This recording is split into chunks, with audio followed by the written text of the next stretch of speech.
What I want to talk about tonight, this actually is the talk that I plan to do at our very first service on March 11th, where we got flooded out because of all the water that we had outside, and we had ended up having to cancel that service. So that this is what I intended to talk about that night. I wanted to talk about the question I put out on social media before tonight, kind of a little teaser for the Dharma talk, was, what are we doing here?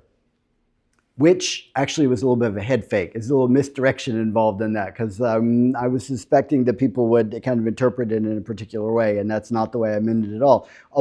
I'm not going to tell the story of what we're doing here in the sense of this place, how we got here, this facility. That would be kind of a relevant thing to potentially talk about. That's not what I want to talk about. And I'm not going to talk about kind of the history of the center and how the center got here and that sort of thing. That again, that's kind of an obvious thing to do, but that's not what I want to talk about.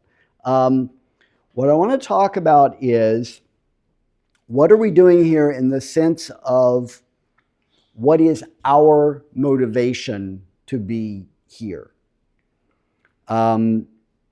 Why might someone be interested in coming here? How is that motivation relevant to visiting, getting involved, staying involved, all that sort of thing? Now, this obviously matters to new folks. Why are you visiting? I'm not actually asking. I wouldn't put you on the spot. But that is a question. What's the motivation that drives somebody to want to come and check the place out? But it's also relevant to folks who've been around for a while. What keeps you coming back? What's the motivation that's driving that behavior, that keeps you wanting to stay involved, that keeps you participating? There are lots of things. There are lots of things it could be, and for any one person, it's probably more than just one thing. It's not. People are complicated. Human behavior is complicated, so there are probably a lot of different things going on. I'm going to talk about a few. I'm sure this is not an exhaustive list. I'm sure there's other stuff I haven't thought of that would be involved as well. But these are some things that I definitely thought about that I wanted to discuss a little bit. One thing is. One source of motivation would be intellectual curiosity, right? Just sort of, this Buddhism thing sounds interesting and intriguing, and I want to understand it better, and I will want to learn more about it. And sometimes it's a little outside push. We've had folks visit from Bethany College, and my teacher up in Michigan, Hado Sanim, regularly gets students who come, they're in a Buddhism class in college or in a world religion class in college, and they get told to go, or, you got to find someplace to go visit. So sometimes it's a little outside push, but sometimes it's just a person's individual intellectual curiosity. I read a book about Buddhism once. I took this class in college, and I'm kind of curious, and they just are trying to understand it and satisfy that intellectual itch. And that's okay. There are certainly things to learn about Buddhism that a lot of people don't know.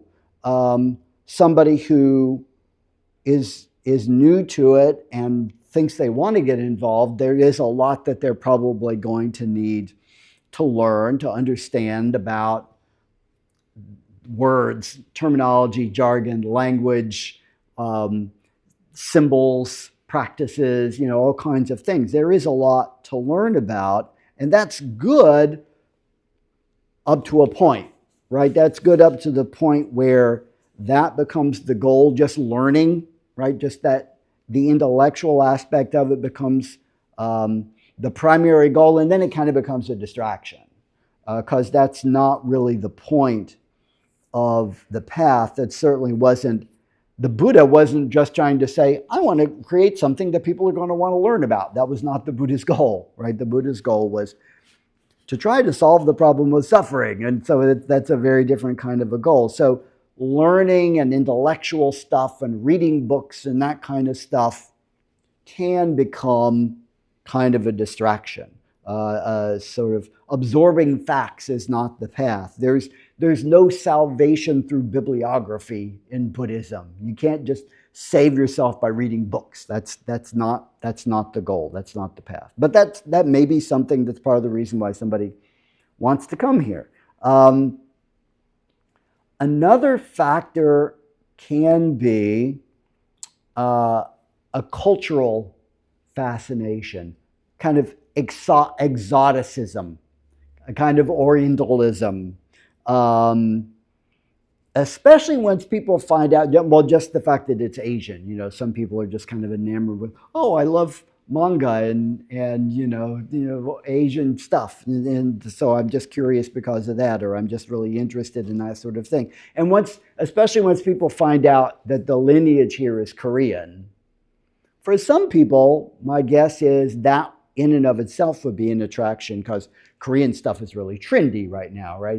Culturally, it's really trendy. You know, K-pop and Korean dramas and kimchi and, you know, all this kind of, it's just kind of very trendy. And so some people might, that might get somebody in the door, you know, the fact that, oh, it's exotic and it's intriguing and it's culturally interesting and I'm interested in that culture. But that can definitely just become a distraction. You know, if that's your only goal is because you just like K-pop and kimchi, that's probably not a very good motivation to come here, and definitely could become a distraction. There are aspects of the tradition that we practice here is the Korean song tradition, right? And there are aspects of that are unique, and those unique aspects may resonate with someone. I mean, there's a reason why I ordained in this tradition and not another tradition. You know, why I started my training in other traditions, but ended up in this tradition. There's a reason for that. And so it's not completely irrelevant, right? But the really important stuff is below all that cultural surface level kind of a thing. The essentials are deeper than that. We're not in here pretending to be a Korean, right? That's not what we're doing here. But that may be something that for some people is part of the draw. Another source of motivation might be mental health related. I have a hard time coping with stress. Maybe meditating will help me cope with my stress. Or I think a mental health angle might be especially relevant for someone who has a history of religious trauma. You know, somebody who maybe from their upbringing or things that happened when they were a young adult or something, and they've had bad experiences. They were maybe raised within a religious culture that was very oppressive, very patriarchal maybe, right? And they may have some wounds that they're carrying around from that, and some soreness that's still there that's associated with that trauma. And they may be looking for a salve. They may be looking for something that could maybe help with that sort of thing, or just more general mental health kind of stuff, depression, anxiety kinds of things. I think it's really important for people to understand the Buddha Dharma isn't therapy. I've read accounts, I've heard about it, even though I've never encountered this personally.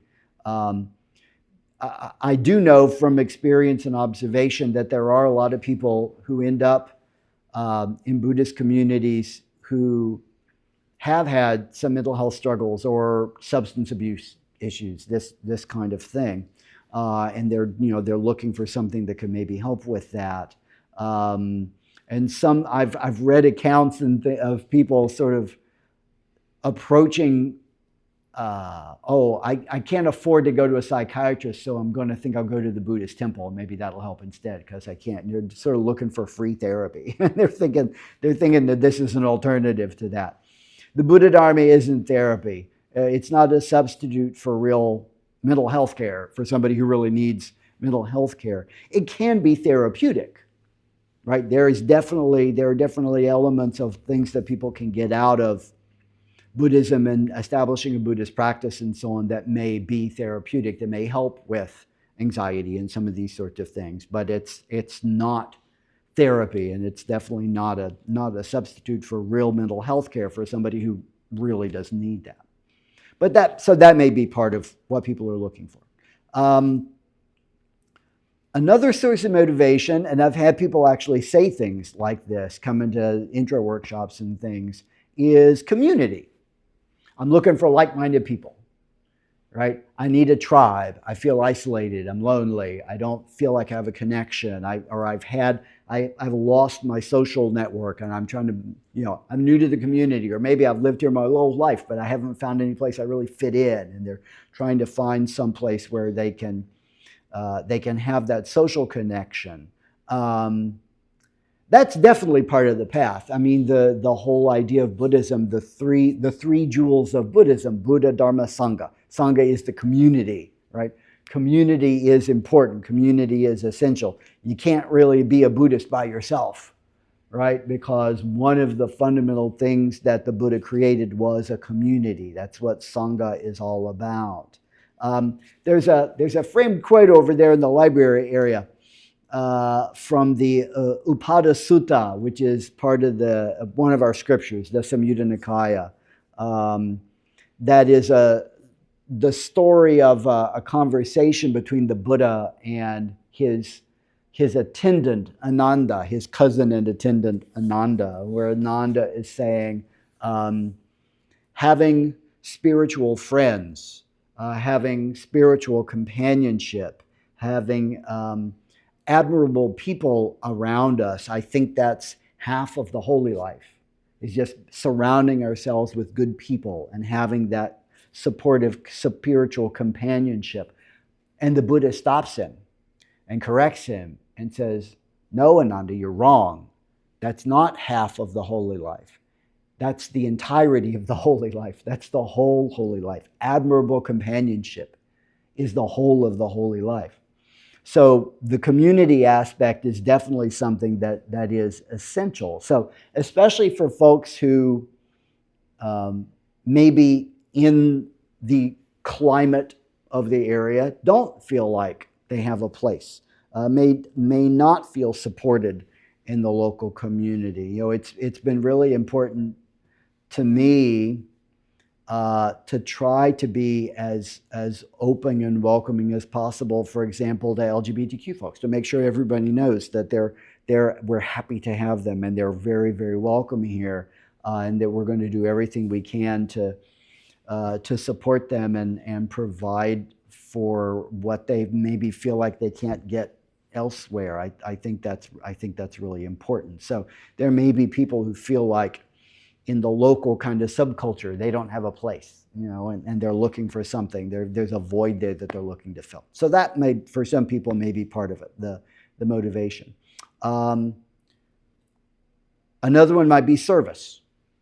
Right? I'm looking for a place where I can get involved. I'm looking for a place where I can do some good. I'm trying to find a place where I can work with other people to try to heal the world and save all beings and all this kind of stuff. And that is important. And the lineage that I'm trained in, that this temple is associated with, places a lot of emphasis on that. The Tego tradition that my order is associated with, it places a lot of emphasis on that. For example, there's a document, it's called the Parameters of the Tego Order. In part, it says that the Tego Order insists upon a practice that benefits all beings. The order inspires the Sangha to cultivate him or herself to become bodhisattvas who ultimately sacrifice and share in the suffering of the mundane people. This is strongly encouraged by the Tego Order, as are any actions to help alleviate the social problems facing people in general. So this lineage is not about go up on a mountain and be a hermit kind of stuff. That's not our thing. We want to be in the marketplace. We want to be in life. We want to be helping people.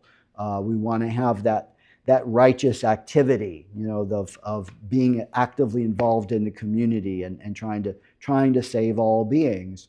Obviously, that's not unique, though. I mean, there's lots of community groups that do that sort of thing. For some community groups, that's their primary focus, is kind of doing good and providing help and supporting people. So that's important, but it's not unique. The spiritually unique thing that people may go to any kind of religious tradition looking for, but maybe Buddhism's especially relevant to it, is existential anxiety, which is different from the mental health stuff I was talking about earlier, than a need for spirituality, for some comfort and help in dealing with kind of the fundamental problems of life, existence, death, those kind of big ticket things. Buddhism is especially focused on those things, finding meaning, finding purpose, understanding ourselves, finding our place in the world, trying to understand kind of the grand cosmic scheme of things, and why things are the way they are. The place where I first started my personal training with Buddhism, it's a monastery up in New York.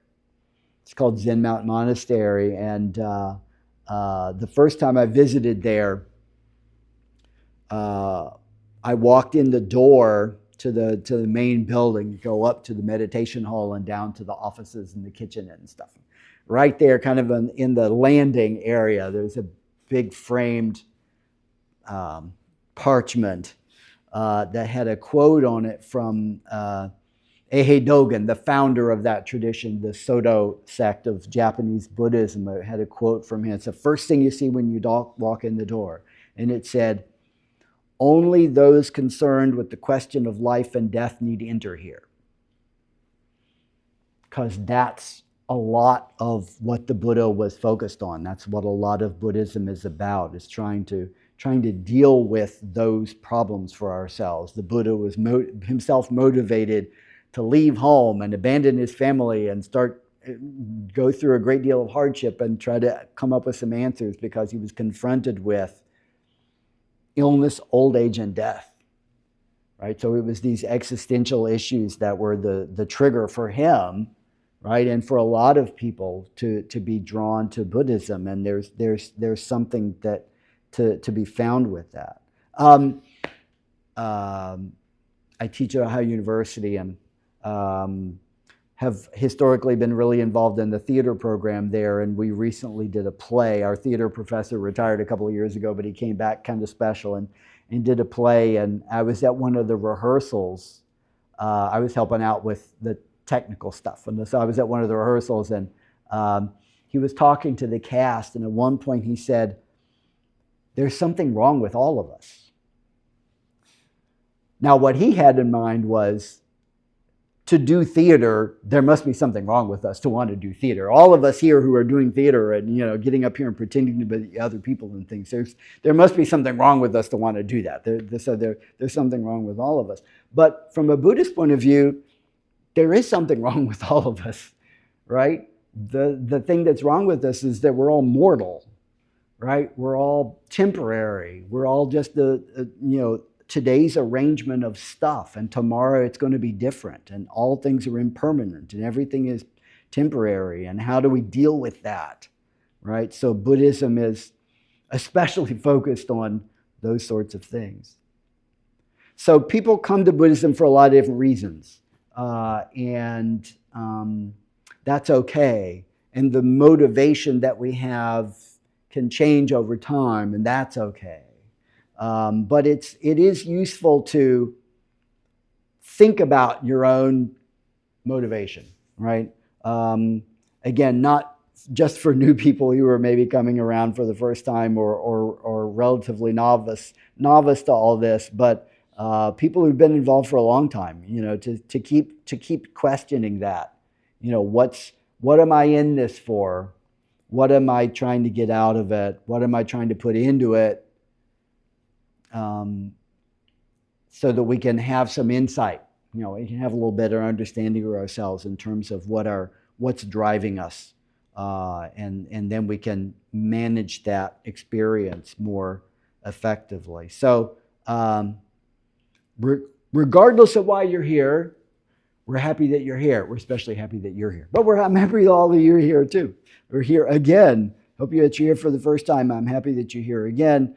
And I hope that as a community, we can understand our own motivations and each other's motivations well enough to create the environment where people can get fed in the way they need to get fed for whatever it is that they're in need of in their lives, that they're trying to fulfill by visiting, coming back.